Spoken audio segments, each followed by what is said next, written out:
আসসালামু আলাইকুম। কেমন আছেন সবাই? আশা করি আল্লাহর রহমতে ভালো আছেন। আজকে চলে আসলাম অনেক দিন পর একটা নতুন রেসিপি নিয়ে। আশা করি আপনাদের ভালো লাগবে।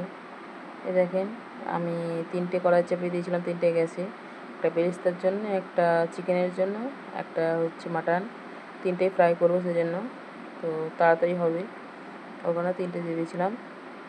এতে বেরেস্তাটা আমি হালকা করে ভেজে নেব। মানে আমি বেশি ব্রাউন করতে চাইনি, বাট হয়ে গেছে সেদিন অনেকদিন পর করছি, তো ওই জন্য আইডিয়া পাইনি। আর ৩টে কড়াই একসাথে দিতে হচ্ছে, 3 দিকে 3টে কাজ, ওই কারণে আরও দেখা হয়নি। তো দেখেন আমি কী করে করি।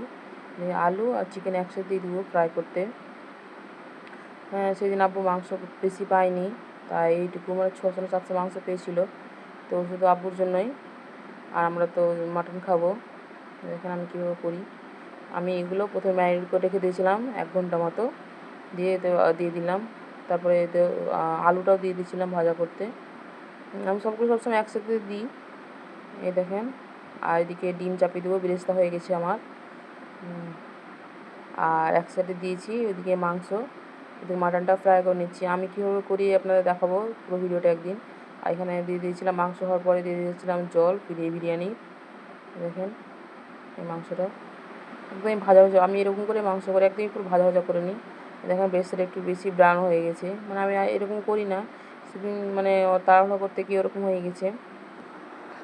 তারপরে এখানে সব নিচে দিয়ে দিলাম একটু ঘি। তারপর দিয়ে দিয়েছিলাম মাটনটা, যে মাংসটা ছিল মাংসটা দিয়ে দিয়েছিলাম। আমি মানে আমি 2টো লেয়ার করবো এখানে, দেখেন আমি কীভাবে করি। এটাতে প্রথমে বেরেস্তা দিয়ে দিলাম। আমি এখানে আলু দিতে যাচ্ছিলাম, বাট আলু ভুলে গেছি, আপনারা আলু দিয়ে দিবেন। তারপরে হচ্ছে আমি একটু পাউডার দুধ দিয়ে দিলাম। তারপর বিরিয়ানি মশলা দিয়ে দিলাম। তো আবার সে মাংস লেয়ারটা একটু দিয়ে দিলাম। হ্যাঁ, আমি এইভাবে করি। তারপর একটু তেল দিয়ে দিলাম চারি সাইডে, যা নিচে লেগে না যায়। হ্যাঁ, পানি অবশ্য পরে দিব, আপনারা দেখেন আমি সবসময় জলটা পরে দিই। তারপর দিয়ে দিলাম কাজু কিশমিশ। হ্যাঁ, এখানে ভুল হয়ে গেছে আমার, এখানে আলু দেওয়ার কথা ছিল, বাট আলু দিতে ভুলে গেছিলাম আমি।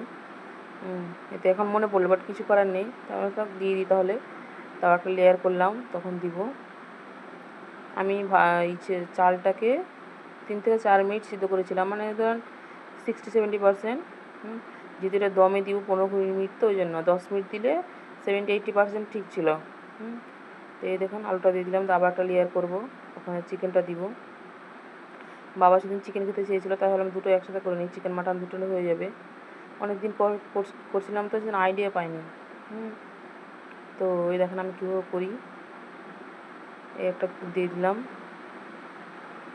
আমি চিকেনটা পুরো ফ্রাই করি, আর বাবা হচ্ছে ডিম ছাড়া বলে বিরিয়ানি ভালো লাগে না, তাই বাবার জন্য ডিমও দিয়ে দিয়েছিলাম। ওখানে ভাপা করতে মানে দোকানে যেভাবে করে বিক্রি করে, সেম ওরকম করে দিয়ে দিয়েছিলাম আমি। ডিমগুলোকে ভিতরে দিয়ে দিয়েছিলাম। তারপর বেরেস্তা দিলাম, তারপর ঘি দিলাম, গুঁড়ো দুধ দিলাম, যে আবার পুরো লেয়ারটাকে ঢেকে দেবো এখন মাংসের। আমি পুরো মশলা উঠিয়ে নিই। তো সব লাস্টে একটু গোলাপ জল, কেওড়া জল, একটু বেরেস্তা উপরে ছড়িয়ে দিলাম, কাঁচা লঙ্কা দিয়ে দিলাম, একটু ঘি দিয়ে দিলাম। দিয়ে দেখেন কী সুন্দর করে এবার দিয়ে দেবো ভাপে। কাজুই দিয়েছিলাম উপরে একটু, খুব সুন্দর করে সাজানোর জন্য, ভালো লাগবে দেখতে, তাই এইভাবে আমি দিই। তবে দেখেন বিরিয়ানিটা কী সুন্দর হয়েছে, কী ভাব হচ্ছে, এত সুগন্ধ বেরিয়েছিলো, পুরো বাড়ি মমো করছিল সুগন্ধতে। আশা করি এই রেসিপিটা আপনারা করে বলবেন আমাকে কেমন হয়েছে, জানাবেন। তো আমি এভাবে করি, আমার খুব ভালো লাগে। আর তো হয়ে যায় খুব তাড়াতাড়ি, আধা ঘন্টা 1 ঘন্টার মধ্যে সব জিনিস হয়ে যায়। শুধু ম্যারিনেটটা আগে করে রাখতে হয়, তাই চালটা আগে ভিজিয়ে রাখতে হবে, আর মাংসটা আগে আধা ঘন্টা 1 ঘন্টা আগে রাখতে হবে ম্যারিনেশন করে।